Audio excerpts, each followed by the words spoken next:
Hai teman-teman, kembali lagi di channel aku ini. Kali ini, aku akan menceritakan kisah penghuni di sebuah toilet tempatku bekerja.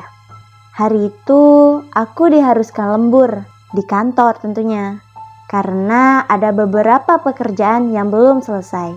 Tentu saja, suasana kantor terasa sunyi dan sedikit menakutkan. Untungnya, sudah beberapa hari ini, saat aku lembur, aku tidak sendirian. Ternyata di ruangan sebelah ada juga orang yang sedang lembur di kantor seperti aku. Tentu saja aku senang akan situasi saat itu. Apalagi setelah kejadian yang agak mengerikan di kantorku. Rasa takutku juga sedikit menghilang. Sesekali saat aku keluar untuk ke toilet, aku melihat dia masih di depan komputernya dan sibuk dengan beberapa kertas di mejanya.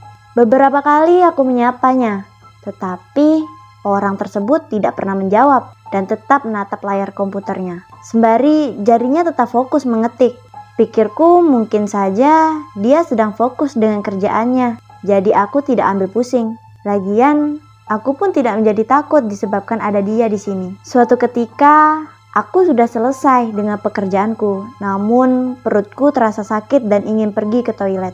Asal kalian tahu bahwa sebelum aku pulang ke rumah, aku mempunyai kebiasaan harus buang air besar di toilet kantor tempat aku bekerja. Ya, ini seperti rutinitas yang tidak bisa dihindari. Aku juga kesal dengan situasi ini, tapi ya mau bagaimana lagi? Hari itu sebelum pulang dari kantor, aku pergi ke toilet untuk buang air besar. Aku melihat toilet dekat dengan sebelah pantry. Karena kan toilet ini dekat dengan ruangan kantorku. Toilet ini berdampingan dengan toilet laki-laki. Di dalam toilet terdapat 3 bilik dan salah satu bilik tersebut sudah lama rusak dan berada tepat di tengah ketiga bilik tersebut.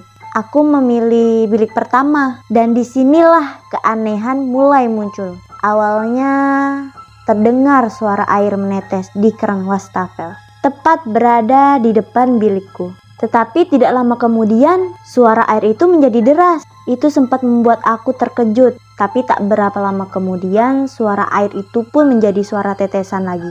Aku sempat bertanya, "Halo, ada orang di sana?" Tapi sayangnya, tidak ada jawaban dari pertanyaanku.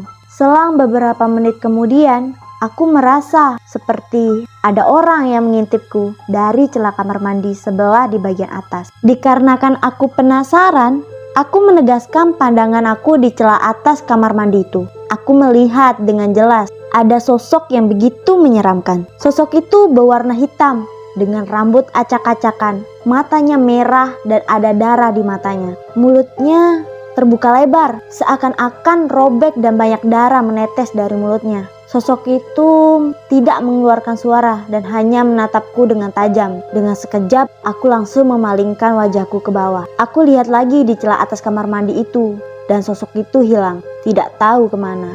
Aku mulai menebak-nebak apakah yang aku lihat ini sungguhan. Dengan gemetar dan tubuhku berkeringat, aku paksakan segera menyelesaikan hajatku dan keluar dari bilik itu.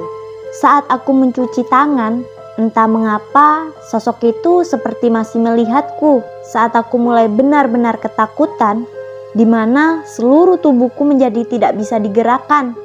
Tiba-tiba, brak! Suara aneh muncul dari bilik tengah yang sudah lama rusak. Suaranya cukup keras untuk mengagetkanku. Suara itu seperti sebuah benda yang dibanting ke lantai. Dan di saat itu pula, aku langsung keluar dari toilet tanpa melihat ke belakang. Aku lari sekencang-kencangnya menuju pintu keluar kantorku. Tentu saja aku ketakutan. Mungkin bila kalian berada di posisi aku, kalian pun akan sama takutnya. Apalagi kalian sendirian ke toilet. Keesokan harinya, aku kembali bekerja seperti biasa, tanpa ada rasa ketakutan lagi. Kemudian di waktu pekerjaanku selesai, aku menceritakan ke salah satu rekan kerjaku. Dan rekan kerjaku juga pernah mengalami hal yang sama anehnya. Ada suara berisik di balik toilet yang rusak tersebut. Dan dia sempat menghampiri dan mengeceknya. Ternyata di dalam bilik yang rusak tersebut hanya ada seekor tokek besar yang bersarang di situ. Dan di dalam toilet itu terdapat 2 kaleng cat bekas. Kemungkinan tokek itu yang menjatuhkannya. Dan yang menjadi pertanyaanku, mengapa selama aku sering buang air besar di toilet itu, tokek itu tidak pernah berbunyi? Masih menjadi misteri sampai saat ini. Oke teman-teman, sekian dulu cerita kali ini.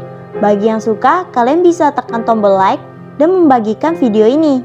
Terima kasih sudah menonton dan mengikuti channel aku ini ya. Sampai jumpa di cerita selanjutnya. Bye-bye.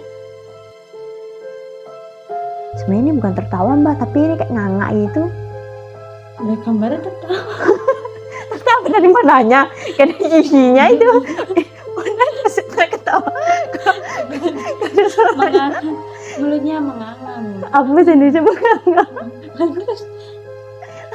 Baca begitu. Bentar, mana ada setan ketawa? Ada. Mana ada setan ketawa? Mbak, aku aneh banget. Revisi sini mbak. Mana ada setan? Ini ngomong ketawa tapi gak ada suara, dari mana dia tahu kalau dia ketawa? Gambar. Mana bisa? Gak masuk akal ini. Iya, kalau misal matanya menganga, mulutnya menganga, matanya melirik ke atas, masih mending itu gambar sama. Paling ketawa. Gak lain mbakku di Allah. Muncul dari RR. Cadel lah gue ya Allah.